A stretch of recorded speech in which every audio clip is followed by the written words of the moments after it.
এই পুকুরে না চলে যাবে লাভ দিয়ে। কি সুন্দর শিঙি মাছ কাটা। এই মাছগুলো কিন্তু একদম দেশি, মানে হলুদ হয়ে আছে। এই যে কালকে আমাদের এখানে পুকুরটা ওই জল ছাকা হয়েছে, তো সেইখান থেকে মাছগুলো নিয়ে এসছে। বাবা উক্কাটা কিনে নিয়ে এসছে, আর যারা ধরে ধরে নিয়ে গেছে, কেউ কিনেও নিয়ে গেছে। তো দেখ বাবা কিন্তু এই যে এগুলো কিনে নিয়ে এসছে চিনির জন্য, বিশেষ করে কারণ চিনি এই মাছটা ভালো খায়। মাছের দেখো কালার, এটা হলো ছোটো মাছ, বেগুনি কালার হয়ে গেছে। এই যে এগুলো মনে হচ্ছে একদম পেকে গেছে, একদম হলুদ। আরে এইগুলো না, এই যে ছোট এই যে না, এইটা যদি মারি যায় না, এর যন্ত্রণা খুব। ছোটগুলোর? হ্যাঁ, বড়গুলোর চেয়ে ছোটটা। আর জিয়েল মাছের কেটা খাওয়া মানে 1 মাস জ্বরে পড়িয়ে খাওয়া এইরকম। এর যে কি যন্ত্রণা, যে না খাইছে সে জানবে না। মাছগুলো কিন্তু একটাও মারা যায়নি, সব জ্যান্ত আছে। কালকে বাবা নিয়ে এসছে মা, এই যে আমাদের মাছ আনলে মানে মাছটা যেন জ্যান্ত থাকে, ওই জন্য হাঁড়িতে জল দিয়ে রেখে দেওয়া হয়। তো এই যে 1 কিলো মাছ, তো না 1 কিলো বেশি না, 1 কিলো বেশি মাছ আছে, তো জল দিয়ে রেখে দিয়েছিল, একটা মাছও কিন্তু মারা যায়নি। তো আজকে সকাল সকালই ভাবলাম, মাকে বললাম মা তাহলে রান্না করো শিঙি মাছগুলো, সবাই খেতে পারবে, যখন কিন্তু আমি এই মাছটা খাই না। তো চলো আজকে সকাল সকাল এই জিওল মাছ দিয়ে ভিডিওটা শুরু করা যাক। তো মা এই শিঙি মাছ দিয়ে সুন্দর একটা রেসিপি তৈরি করবে, তো কিভাবে কি করছে অবশ্যই সেটা তো দেখাবোই। তার আগে মাছগুলো কেটে নেব, চলো ভিডিওটা এখান থেকে শুরু করা যাক। দিয়ে জল দেয়, এতগুলো একসঙ্গে রান্না করব না, অনেক মাছ চিনির জন্য রেখে দেবো। না বেশি বড় বড় গুলো রাখো। ডিম হয়ে গেছে দেখো। তুই তো খাস না, তার কি বুঝবি মজা। খালি কাটা আর বাটা। ঠাকুমা বললো তো আমি শুধু খাই কাটা আর বাটা, সত্যি কথা। এই জন্য বাবা নিয়ে এসে আমার জন্য বাটা মাছ, কারণ আমি ওই মাছ খাই না। বড় কটা কাটি, তাই না? কি মাছই বা খাও? যেগুলো মাছ সেইগুলোই তুমি খাও না। বাইন মাছ খাবা না, শোল মাছ খাবা না, ল্যাঠা মাছ খাবা না, কই মাছ খাবা না। তো তুমি তো খালি কাটা আর বাটা। অসুস্থ হয়, রুগী হয়, তখন কিন্তু এই মাছগুলো, এই মাছগুলোই খাওয়ায়। ল্যাঠা মাছ, জিওল মাছ আর পিয়া সেগুলোই খায় না।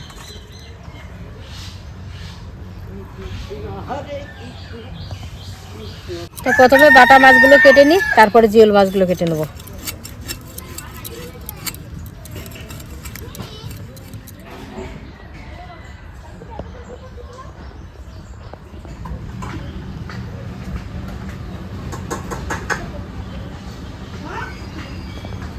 তো সব কিছু গুছিয়ে নিয়ে একদম চলে আসলাম রান্নাঘরে।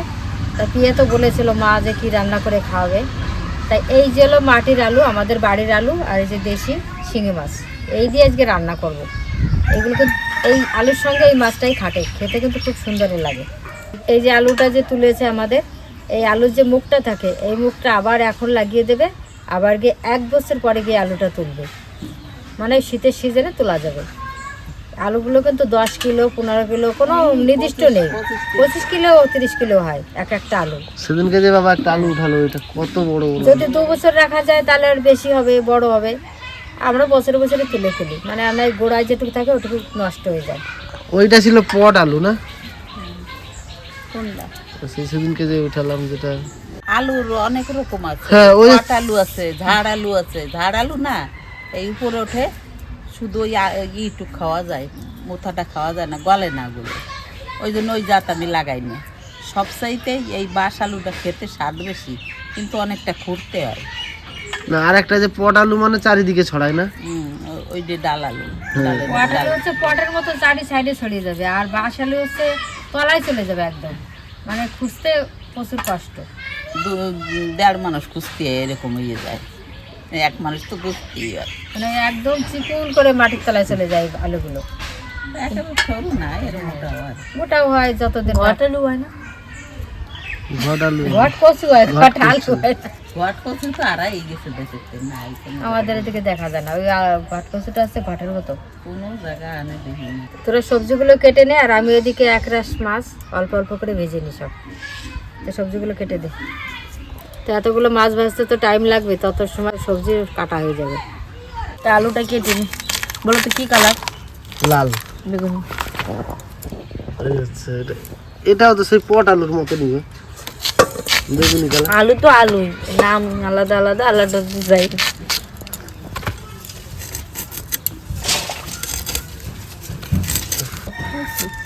আওয়াজ দিন চট করে আওয়াজ হয়।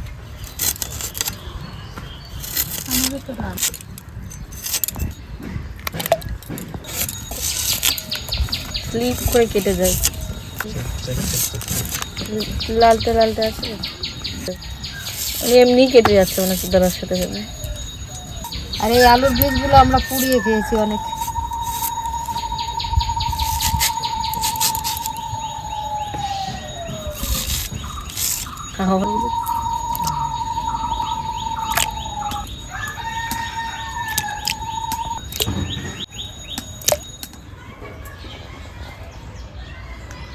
আলুগুলো কাটা হয়ে গেছে, এবার গরম জল তো মা করে নিয়েছিল, সেই গরম জলে দিয়ে দেবো, লালা ভাবটা যেন কেটে যায়। তো কড়াই গরম হয়ে গেছে, সর্ষের তেল দিয়ে দেবো। প্রথমে আমি শিঙি মাছগুলো ভেজে নেব।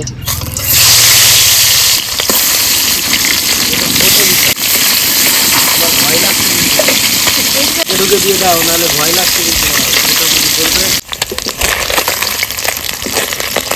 তো এই মাছগুলো ভালো করে ভেজে নিয়েছি, এবার বাকি মাছগুলো ভেজে নেব। তো তুলে নেবো মাছগুলো। দীঘায় এসছি, এই যে কাপড়, এই যে মোবাইল নিয়ে নিছি, এখন দীঘায় যাবো। দীঘায় যাবে? ওই যে তোমার দীঘা সি বিচে বসার জন্য একজন মামা আছে, তার মাথায় টুপিটা দেখেছে দিদির? আমার ফোন করবে। কে হোটেল থেকে? হ্যালো, যারা আগে যা। হ্যালো, হ্যালো, বলুন। আমি তো দীঘায় আসছি। আপনার জন্য 14 নম্বর রুম খালি আছে। রিজার্ভ করাও। আমি বাহিরে বসে দেখছি। ঠিক আছে, আপনি রেস্টুরেন্টের সামনে চলে আসুন, ওখান থেকে আপনাকে আমরা ড্রপ করে নেব। ঠিক আছে। 14 নম্বর 14 নম্বর রুম। যান, ওই যে আপনার রুম, চলে যান। আমার রুম, আমার রুম, এই যে ওই যে আমরা সমুদ্র, যেখানে জল শুকিয়ে গেছে, আমার রুমে বসে যান, ওখানে আপনার আর এটা আপনার রেস্টুরেন্ট, ঠিক আছে ম্যাডাম? আমি এখন বাড়ি চলে যাই। আপনার কত টাকা আছে ব্যাগে? চলে যাই। আর ভালো কথা শুনুন, ভেন্ডির তরকারি পাওয়া যায় কিন্তু চিনি। আমি বাড়ি চলে যাব। না, কথা শোনো, সমুদ্র যান আর আপনি আমি বাড়ি যাব। আমি এখন বাড়ি যাব। ওই যে লাল কাঁকড়া আছে এই যে এই গাছে। বাড়ি যাতে। তো মাছ ভাজা হয়ে গেছে, তেল আছে, আর একটু তেল দিয়ে দেবো। এবার আলুগুলো দিয়ে দেবো। আলু মানে এটা হচ্ছে মাটির আলু, গোল আলু নয়। আলু দিয়ে দেবো, লবণ। তো আলুটা তো ভালো করে কষিয়ে নিয়েছি, এবার জল দিয়ে দেবো।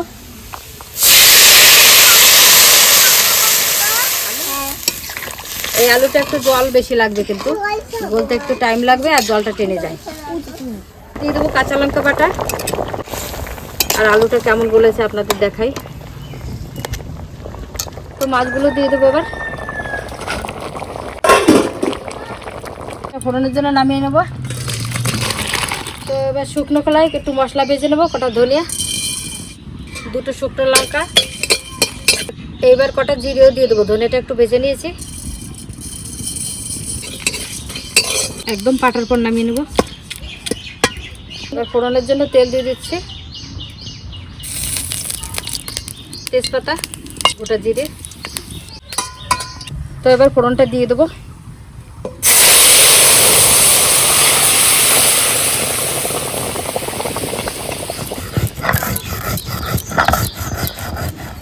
ভাজা মশলার একটা সেন্টই আলাদা। কাঁচা মশলা তো বাটি, যখনই মশলাটা ভেজে নিই অন্যরকম একটা সেন্ট আসে।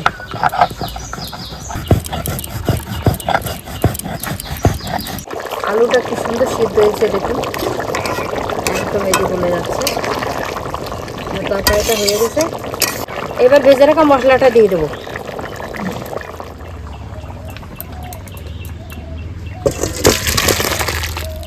তো আলু তো রান্না হয়ে গেছে, এবার ভেন্ডি আর আলু দিয়ে তরকারিটা করবো।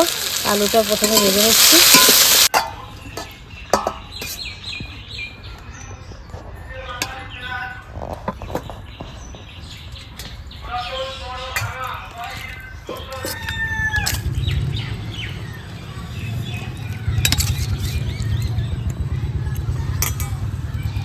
আমার ভেন্ডির তরকারিটাই কিন্তু ভালো লাগছে মনে হয় দেখে।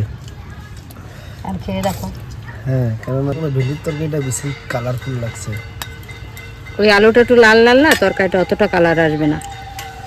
আজকে কিন্তু বাবা নেই, বাবা একটু গেছেন এক জায়গায় বিশেষ কাজে, তো এই জন্য বাবা আজকে নেই, তাই জন্য আমাকেই বসতে হলো। আমি আর ঠাকুমা, ওদিকে বসছে রিজু আর আঁকি,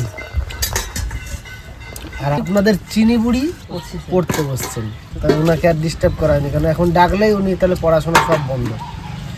যাই হোক, এখন খাওয়া দাওয়া করি। দেখি এক একটা পদ নিয়ে ফার্স্টে খাওয়া হলো মোচা ভাজা, তারপরে এখন হচ্ছে সেই ভেন্ডি আলুর তরকারি, মাছ দিয়ে সেই বাটা মাছ। বাটা পোনা দুটো তুই আমার বাটা খাচ্ছ কেন? খাচ্ছি। ভেন্ডি আমি খাই না সেরকম, কিন্তু এখানটায় মা যেভাবে রান্না করে দারুণ লাগে।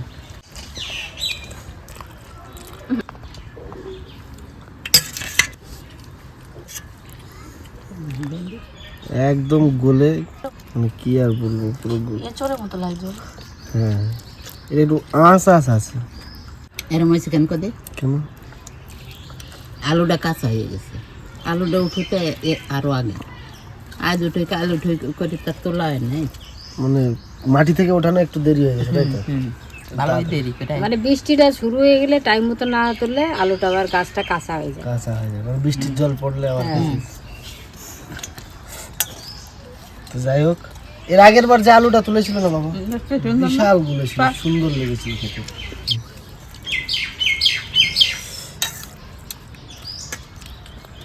দারুণ।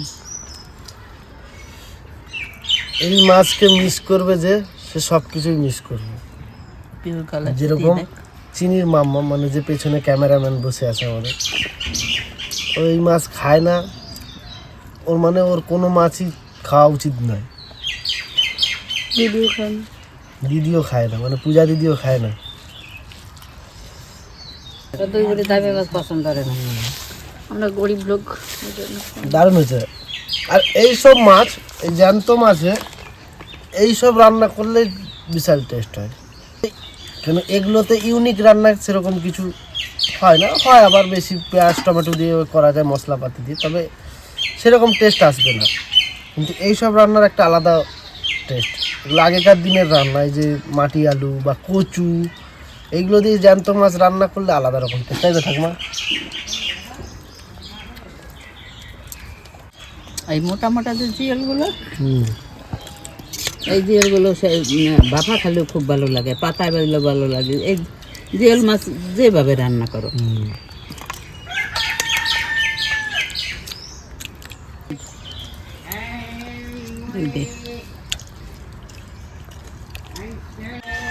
কি আছে? মুড়ি কত করে? ভাইয়েরা বোনেরা, আমরা তো এইসব খাই বড় হয়েছি, তাহলে আর এই নিয়ে আর কি বলবো। তা তোমরা এইভাবে রান্না করে খাইয়ে দিও, তোমরা তো এই যুগের লোক, তোমরা এইসব রান্না খাও নাই। আমার বৌমা কীভাবে রান্না করছো, ওইভাবে রান্না করে খাইয়ে দেখো। আর যদি কও যে মাটি আলু পাবো কোথায়, যারা খাইছো তারা তো ভালো কথা, আর যারা না খাইছো, যদি মাটির আলু না পাও, তা চলিয়ে আসো এই জায়গা, আলু দিয়ে দেবানি। আলু না পাই আলুর পাতা দেবো, পাতা না পাই আঠি দেবো, দেবো গেরে। বড় মাছ খুব ভালো রান্না হয়েছে। ভালো হয়েছে? ভালো হয়েছে। তো আপনারা তো শুনলেন, ঠাকুমা বললো যে আলু না পায় আলুর আটি দেবে বা পাতা দেবে, সবই খাওয়াবে যারা আপনারা আলু পান না। এটার মধ্যে কিন্তু আমিও পড়ি, তবে আমি এখানটা এখন আছি তাই খেতে পাচ্ছি। আমিও যখন থাকতাম দীঘায় তখন আমিও পেতাম না এগুলো, বা আমিও এই জিনিস যে খাওয়া হয় সেটাও জানতাম না, এখানটা এসে শিখেছি। তা আপনাদের কেমন রান্নাটা লেগেছে অবশ্যই কমেন্ট করে জানাবেন, কেন আমার বলাতে কিছু হবে না। পুরোনো দিনের মানুষ বসেছে, উনি যখন আপনাদেরকে এই কথা বলেছে, তো অবশ্যই একবার রান্না করে খেয়ে দেখবেন, আশা করি ভালো লাগবে আপনাদের সবার। তো চলুন আজকের ভিডিওটা আমরা এখানে শেষ করছি, আবার আসছি কালকে নতুন আর একটা ভিডিও নিয়ে। ততক্ষণ আপনারা ভালো থাকবেন, সুস্থ থাকবেন, আর সবাই সাবধানে থাকবেন। আর প্রচণ্ড রোদ্দুর হয়েছে, প্রচণ্ড গরম পড়েছে আজকে, তো এই গরমে সবাই সুস্থ থাকবেন, সাবধানে থাকবেন, বেশি রোদ্দুরে বেরাবেন না। টাটা।